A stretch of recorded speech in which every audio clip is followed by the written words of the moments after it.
नमस्कार दर्शक बंधु आज हूँ 11 जनवरी 2026 चलतु देखने आज सकाल किसी गुरुत्वपूर्ण खबर। नंबर 1 ट्विन सिटी कटक और भुवनेश्वर असंभाल शीत अनुभूत होती। कटक में सर्वनिम्न तापमात्रा 9 डिग्री थिया बेले भुवनेश्वर 9.2 डिग्री तापमात्रा रही। शीतर प्रकोप जो लोके पूर्वाह्न 11टा पर्यंत घर बाहरी पारना। अन्यपक्ष राज्य में 28 सहर में तापमात्रा 10 डिग्री तले रही। जी उदयगिरी राज्यर सबुठ ठंडा सहर भाव परिगणित होती। राउरकेला में सर्वनिम्न तापमात्रा 4.1 डिग्री थिया बेले झारसुगुड़ा 4.5 डिग्री और चिपिलिमारे तापमात्रा 5.5 डिग्री रही। नंबर 2 परिवहन मंत्री विभूतिभूषण जेना शनिवार दिन एक बड़ सूचना दी। बस मालिक संघर बैठक पर मंत्री जेना कहते स्लीपर कोच बस पर नियम कड़ाकड़ी पालन करने को निर्देश दी जाएगी। स्लीपर कोच बस में पानी टांकी सह स्प्रिंकलर व्यवस्था करने को बाध्यतामूलक कर नियमित बस मालिक अनुपालन करेंगे मंत्री कहते। वर्तमान स्लीपर एसी कोच बस में अधिक निया लगुव नियम लागू करने को निर्देश दी जाएगी। एपरिक कोर्ट को निर्देशनामा अनुसार यात्री सुरक्षा दृष्टि को रखी नियम कड़ाकड़ी पालन कर मंत्री कहते। नंबर 3 मुख्यमंत्री बड़ घोषणा संबलपुर को गड़ब 50 ई बस। संबलपुर में शनिवार दिन 25 ई बस सेवार शुभारंभ कर मुख्यमंत्री मोहन चरण माझी। तेबे चलित मास शेष सुधा 25 ई बस व्यवस्था करने को मुख्यमंत्री एक बड़ घोषणा करते। अत्याधुनिक बस टर्मिनाल उद्घाटन करने अवसर में मुख्यमंत्री घोषणा करते। मुख्यमंत्री कहते बस टर्मिनाल और बस रक्षणाबेक्षण 278.14 कोटी टंका व्यवहार कर। नंबर 4 स्कूल और गणशिक्षा विभाग बड़ निष्पत्ति। स्कूल और गणशिक्षा विभाग बड़ निष्पत्ति नहीं एणिकी छात्र छात्री विद्यालय को नियमित नगले घर को जीवे स्कूल कर्तृपक्ष। सप्ताहे पिला स्कूल अनुपस्थित हेले घर को जीवे शिक्षक। एने समस्त डीओ और बीओ को स्कूल और गणशिक्षा विभाग चिठी लिखिछि कहीं पिला अनुपस्थित अच्छा स्कूल कर्तृपक्ष बुझे। नंबर 5 नवोदय विद्यालय जंडिस बड़ कथा कहले स्वास्थ्य मंत्री। खोर्धा नवोदय विद्यालय जंडिस स्थिति वर्तमान नियंत्रण रही। एने स्वास्थ्य मंत्री मुकेश महालिंग सूचना देते। स्कूल रोषे घर पाइबा पानी दूषित होता से पानी जंडिस व्यापी। पानी रिपोर्ट आसवा पर जमापड़ी स्वच्छ पानीय जल जोगाइबा समस्त को निर्देश दी जाएगी। स्थिति नियंत्रण अच्छी सब म्युनिसिपालिटी को सजग रहा कहुच्छी। नंबर 6 इग्नो जनवरी 2026 शिक्षा पत्र नाम लेखा आरंभ होती। इंदिरा गांधी राष्ट्रीय मुक्त विद्यालय जनवरी 2026 शिक्षा पत्र नाम लेखा प्रक्रिया आरंभ कर। विभिन्न पाठ्यक्रम नाम लेखाइबा आग्रही व्यक्ति विशेष यह सुजोग लाभ उठाई पारे। विभिन्न कारणरू अधर पाठ छाड़ी कि उच्च शिक्षा पाइबार वंचित होता कौन बयसर व्यक्ति विशेषज्ञ इंदिरा गांधी राष्ट्रीय मुक्त विश्वविद्यालय समस्त विभाग under graduate post graduate PG diploma और सर्टिफिकेट प्रोग्राम नाम प्रक्रिया आसंता जनवरी मास 31 तारिख पर्यंत चालू रहिबो। नंबर 7 8 विभाग 11 प्रस्ताव को बाजिला राज्य कैबिनेट मोहर। आज राज्य कैबिनेट रे 34तम बैठक मुख्यमंत्री मोहन चरण माझी अध्यक्षत लोकसेवा भवन स्थित सम्मेलन कक्ष अनुष्ठित होता। बैठक पर मुख्य शासन सचिव अनुगर्ग कैबिनेट बैठक निजा निष्पत्ति संपर्क में गणमाध्यम को सूचना देते। कैबिनेट बैठक में मोट 8टी विभाग 11टी प्रस्ताव आगत कर समस्त प्रस्ताव अनुमोदन लाभ कर। शिल्प विभाग गृह विभाग दक्षता विकास और वैश्विक शिक्षा पर्यटन विभाग पंचायत राज और पानीय जल विभाग एवं राजस्व आदि विभाग प्रत्येक गोटे लेखाएं खाद्य जोगाण और खाउटीकरण विभाग 3टी और जलसंपद विभाग 2टी एपरी मोट 11टी प्रस्ताव कैबिनेट बैठक में आगत कर आलोचना पूर्वक समस्त प्रस्ताव अनुमोदन कर। नंबर 8 पोलभरम समस्या समाधान नहले रास्ता को ओह्लाइबे बोली चेतावनी देला बीजेडी। लोकों सरकार बोली डिमडिम पिटुथिबा राज्य में बीजेपी सरकार मालकानगिरी ओडिशा लोकों प्रति संपूर्ण भाव असंवेदनशीलता हो जाइछि।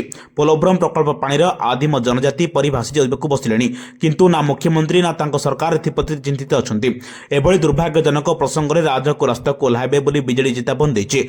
आज शंखा भवन में आयोजित सांबादिक सम्मेलन में बीजेडी वरिष्ठ उपसभापति देवी प्रसाद मिश्र विधायक मनोहर इंद्रा राज्यर राज्यसभा सांसद सुभाषिष कुंटिया गणमाध्यम संयोजक डॉक्टर प्रियव्रत माझी कहते पूर्वतन मुख्यमंत्री तथा बीजेडी सभापति नवीन पट्टनायक निर्देशन में बीजेडी प्रतिनिधि मंडल 2024 अगस्ट में मालकानगिरी जिलार प्रभावित मोटू अंचल और 2024 सेप्टेम्बर में पोलभरम प्रकल्प परिदर्शन करते। नंबर 9 मझी रास्तार हुतु हुतु जलिला आम बस। भुवनेश्वर कलिंग स्टूडियो छकरे घटी अघटन। पुलिस पहुंची बस यात्री मान उद्धार कर सर्ट सर्किट अग्निकांड घटता सूचना मिली। घटनास्थल में अग्निशम बाहिनी पहुंची निया लिभाइबाक उद्यम करुछि। कलिंग स्टूडियो छकरे आम बस हठात धुआं बाहर यात्री मैंने ओह्लाई पड़ते। यापर बसटी हुतु हुतु रोड मध्य जली जाइए। घटना संपर्क में खबर पाई अग्निशम बाहिनी पहुंची निया को आयत्त कर सर्ट सर्किट जोगु निया लगी प्राथमिक तदंतर जमापड़ी। नंबर 10 स्लीपर बस को नहीं केंद्र सरकार बड़ निष्पत्ति। बारंबार स्लीपर बस रे अग्निकांड और यात्री मृत्यु घटना सामना को आसवा पर बड़ घोषणा कले केंद्र सड़क परिवहन मंत्री नितिन गडकरी। स्लीपर बस बड़ी तैयारी नियम उल्लंघन होते कड़ा कार्यानुष्ठान ଏଭଳି ବସ୍ର ପଞ୍ଜୀକରଣ କରିଥିବା ଏବଂ ଫିଟନେସ୍ ପ୍ରମାଣପତ୍ର ଦେଇଥିବା କର୍ତ୍ତୃପକ୍ଷଙ୍କ ବିରୁଦ୍ଧରେ ହେବ ତଦନ୍ତ।